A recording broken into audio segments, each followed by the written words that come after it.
মানেই মুক্তি, আর সেই মুক্তির খোঁজে আমরা সবাই বেরিয়ে পড়ি এক টুকরো স্বপ্নের খোঁজে। বাজেট ফ্রেন্ডলি আর চটজলদি সফরের জন্য সিকিমের সিল্ক রুটের তুলনা হয় না। খুব শিগগিরই নিয়ে আসছি ৩-৪ দিনের এক দুর্দান্ত সিল্ক রুট ভ্রমণ পরিকল্পনা। তবে তার আগে আজ নিয়ে চলেছি আপনাদের সিল্ক রুটের মণিমুক্ত আড়িতার ভ্রমণে। ঠান্ডা পাহাড়ি হাওয়া, চারদিকে সবুজ বনভূমি, লেকের নির্জনতা, প্রাচীন গুম্ফা আর তার ঘণ্টার ধ্বনি, পাহাড় চূড়ায় মন্দিরের শান্ত সৌন্দর্যে মোড়া আড়িতার যেন সিকিমের বুকে প্রকৃতির কোলে লুকোনো এক নির্জন স্বর্গ। গ্যাংটক থেকে মাত্র 4 ঘন্টার পথ পেরোলে এই অফবিট গ্রামের সৌন্দর্যে হারিয়ে যেতে আপনি বাধ্য। চলুন আজকের গল্পে জানি আড়িতার ভ্রমণে এলে একদিনে আপনার কি কি দেখা উচিত, আর কোথায় থাকলে আপনার ভ্রমণ অভিজ্ঞতা হবে একেবারে সেরা। নমস্কার প্রিয় দর্শক, উড়োজাহাজে সকলকে স্বাগত। পুরনো যারা আমার সফর সঙ্গী ছিলেন এবং নতুন যারা আজ প্রথম আমার ভিডিও দেখছেন, আমি প্রসেনজিৎ, আপনাদের হোস্ট। আজকের সফর শুরু হোক এক্ষুনি। উড়ে যাই নতুন গন্তব্যে, অন্য এক অভিজ্ঞতার খোঁজে।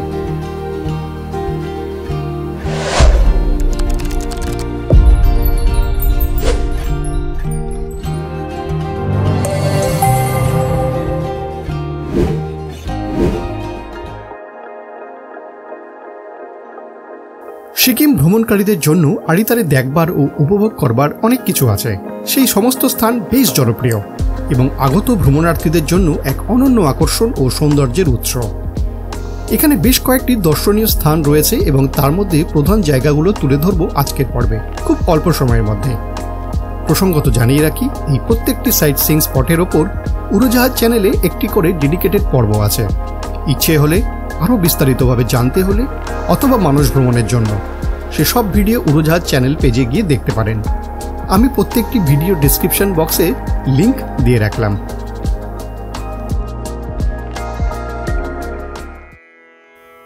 আমাদের প্রথম সাইট সিইং গন্তব্য শ্রী বিশ্ববিনায়ক মন্দির, রেনক। আপনি আড়িতারে যে হোমস্টে বা হোটেলেই থাকুন না কেন, সকাল সকাল আপনার ব্রেকফাস্ট পর্ব সেরে শুরু করুন যাত্রা 1:30 থেকে 9টা নাগাদ। আড়িতার থেকে 8 কিলোমিটার এবং গাড়িতে প্রায় মিনিট 20 দূরত্বে এই মন্দিরটি দর্শন করে। পূর্ব সিকিমের রেনকের রুংডং গ্রামের সুন্দর প্রাকৃতিক দৃশ্যের মাঝে রেনকের সিদ্ধিবিনায়ক মন্দিরটি প্রতিষ্ঠিত। মুম্বাইয়ের বিখ্যাত সিদ্ধিবিনায়ক মন্দির দ্বারা অনুপ্রাণিত রেনকের এই বিশ্ববিনায়ক মন্দির মূল সিদ্ধিবিনায়ক মন্দিরটির যেন প্রতিরূপ। এই মন্দিরটি সম্পন্ন করতে সময় লেগেছিল 8 বছর। 2008 সালের 20 এপ্রিল নির্মাণ কাজ শুরু হয়। বিশ্ব হিন্দু পরিষদের সাধারণ সম্পাদক শ্রী দীনেশ চন্দ্রজি 8 বছর পর 3রা অক্টোবর 2016 সালে হিন্দু ভক্তদের উপস্থিতিতে এই মন্দিরটির উদ্বোধন করেন। এখানে প্রবেশ মূল্য নেই। মন্দিরটির আকর্ষণের মধ্যে রয়েছে একটি মনোমুগ্ধকর সমুদ্র মন্থন মূর্তি, যা হিন্দু পুরাণের একটি সুপরিচিত ঘটনাকে চিত্রিত করে। মূল মন্দিরের বাইরেই আপনি এই সমুদ্র মন্থন মূর্তিটি দেখতে পাবেন।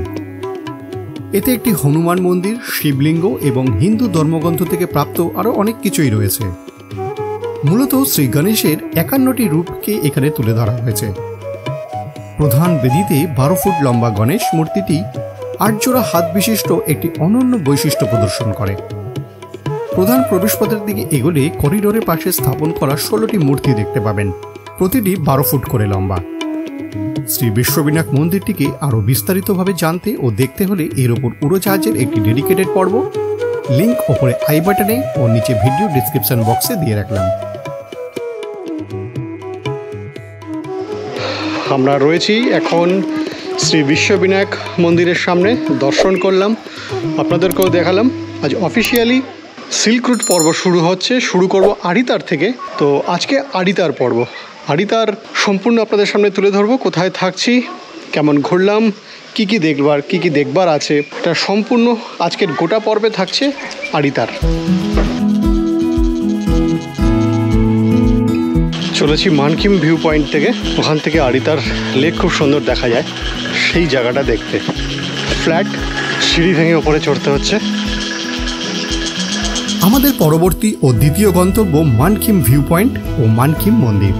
এখানে কোনো প্রবেশ মূল্য নেই এবং মূল রাস্তা থেকে কিছুটা সিঁড়ি ভেঙে তবেই পৌঁছানো যাবে সেই টপ ভিউ পয়েন্টে।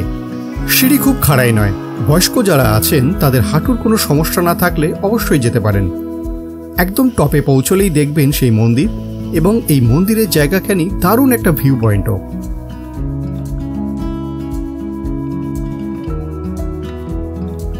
আড়িতারের মানকিম মন্দির একটি ধর্মীয় স্থান। ঐতিহাসিক ও ধর্মীয় গুরুত্বের কারণে এই মন্দিরটি পর্যটকদের কাছে বেশ জনপ্রিয়। হাট্টিপাইলয় গ্রামের কাছে পাহাড়চূড়ায় অবস্থিত আদিবাসী খাম্বু বা রাই সম্প্রদায়ের লোকেরা মন্দিরটিতে তাদের ধর্মীয় রীতিনীতি মেনে চলেন।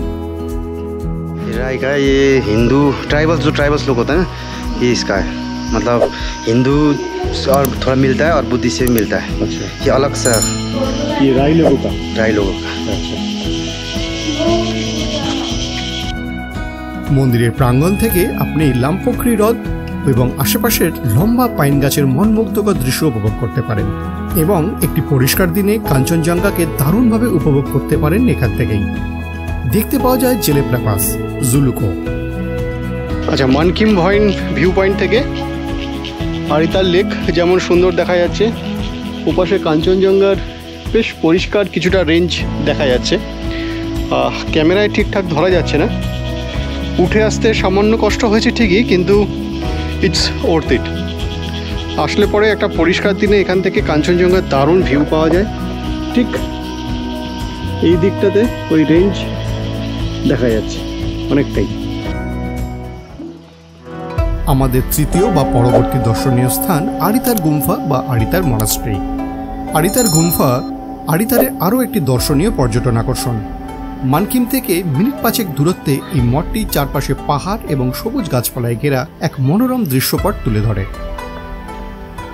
সিকিমের সমস্ত প্রাচীন মঠগুলির মধ্যে এটি একটি অন্যতম মঠ এবং একটি পবিত্র বৌদ্ধ তীর্থস্থানও।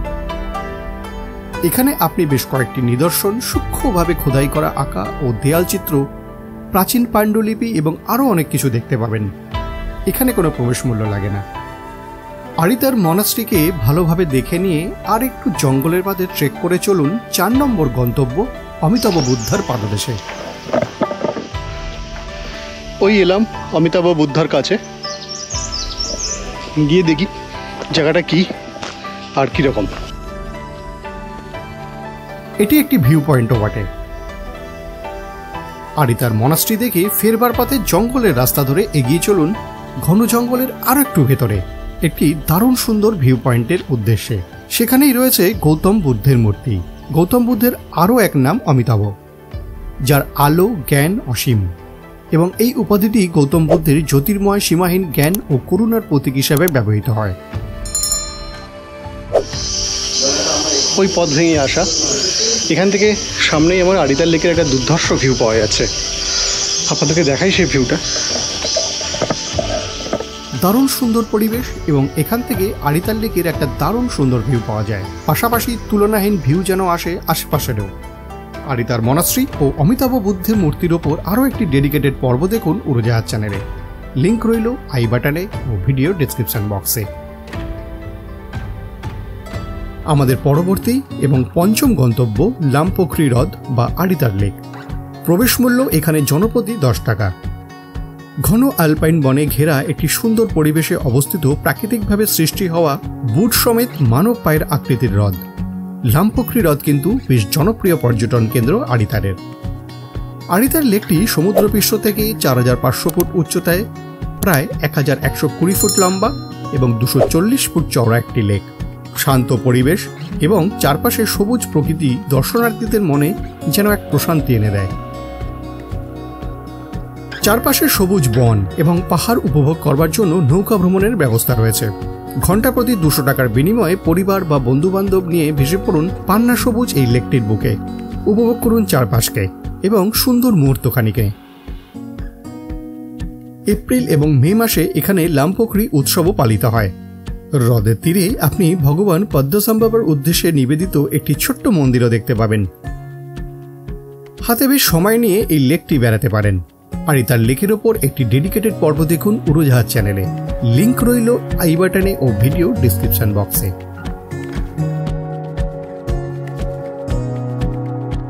আমাদের পরবর্তী এবং ষষ্ঠ গন্তব্য আড়িতার ডাকবাংলো। আড়িতারের সবচেয়ে জনপ্রিয় আকর্ষণগুলির মধ্যে একটি নিঃসন্দেহে আড়িতার ডাকবাংলো। 1896 সালে ব্রিটিশ শাসনকালে সিকিমের প্রথম রাজনৈতিক কর্মকর্তা স্যার জেমস ক্লড হোয়াইটের তত্ত্বাবধানে নির্মিত হয়েছিল। আরিতার ডাকবাংলোটি ছিল সিকিম পুলিশের প্রথম ফাঁড়ি এবং সিকিম ট্রেজারির প্রথম স্থান। বিংশ শতাব্দীর গোড়ার দিকে ব্রিটিশরা তাদের আহত সৈন্যদের জন্য একটি অস্থায়ী স্বাস্থ্যকেন্দ্র হিসেবেও এটি ব্যবহার করত। সমুদ্রপৃষ্ঠ থেকে 1447 মিটার উচ্চতায় নির্মিত হওয়ায় এটি হিমালয়ের চূড়া, মনমুগ্ধকর পাহাড়ি পরিবেশ, সবুজ ঘন বন জঙ্গল এবং পাহাড়ি উপত্যকার এক অপূর্ব দৃশ্য উপস্থাপনা করে। আরিতার ডাকবাংলো হিমালয়ের একটি সত্যিকারের ঐতিহ্য। বিস্তৃত লন এবং বাগানের মধ্যে স্থানীয় পাইন কাঠ দিয়ে সম্পূর্ণরূপে নির্মিত। এই ব্রিটিশ বাংলোটি সম্প্রতি অতিথিতে থাকবার জন্য আধুনিক আসবাবপত্র দিয়ে সংস্কার করা হয়েছে।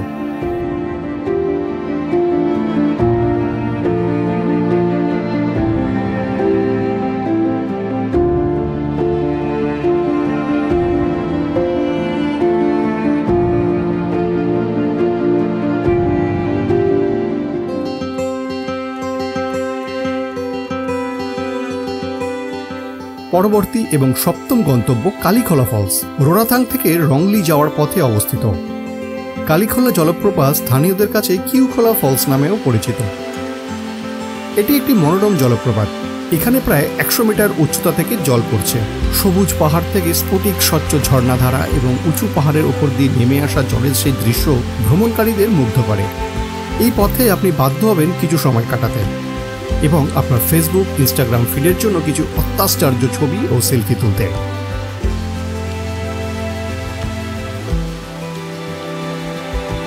এছাড়াও যদি হাতে সময়, ইচ্ছে এবং শরীর পারমিট করে তাহলে দেখতে পারেন আরও কয়েকটি জায়গা, যেমন ফুসরে লেক। দেখতে পারেন রামগৌরী সংগ্রহালয় এবং চিরসবুজ নার্সারি, তার সাথে পার্বতীশ্বর শিবালয় মন্দির। তাছাড়াও আপনার তালিকায় রাখতে পারেন রংলি মার্কেটকেও। মূলত মার্কেট এরিয়া। আপনি গ্যাংটক, দার্জিলিংয়ে ঠিক যে ধরনের মার্কেট দেখে থাকেন, রংলি মার্কেট সেই রকমই। কেনাকাটা করতে পারেন প্রিয়জনের জন্য, নিজের বাড়ির জন্য। তুলনামূলকভাবে অনেক সস্তা এই মার্কেট।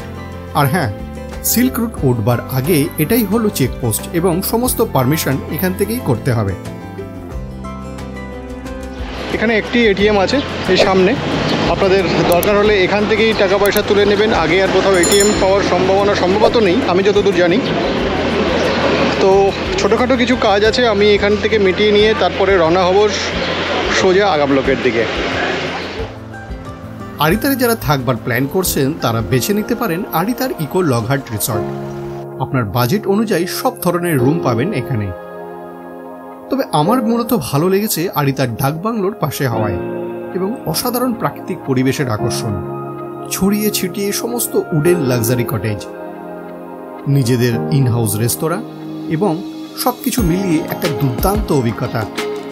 আরিতার ইকোলগ হাট রিসর্টের সম্পূর্ণ অভিজ্ঞতা দেখুন উড়োজাহাজের একটি ডেডিকেটেড পর্বে। লিঙ্ক ওপরে আই বাটনে ও ভিডিও ডেসক্রিপশন বক্সে দিয়ে রাখলাম। ডিলাক্স কটেজগুলো হচ্ছে রাস্তার এপার আর ওপার। ঠিক রাস্তা বলবো না, এদের প্রপার্টির বিশাল বড় এলাকা দেখছেন। ওই পাশে প্রিমিয়াম কটেজগুলো যেখানে আমি উঠেছি, রিসেপশন আর রেস্টুরেন্ট এরিয়ায়। আর তার অপোজিটে হচ্ছে ডিলাক্স ক্যাটাগরির কটেজগুলো, যেখানে আমি এই মুহূর্তে এলাম আপনাদেরকে দেখাতে।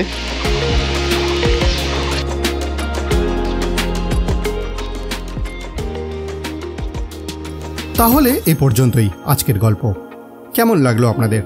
আপনার মূল্যবান মতামত পেলে দারুণ অনুভূতি জাগাবে, কোনো সন্দেহ নেই।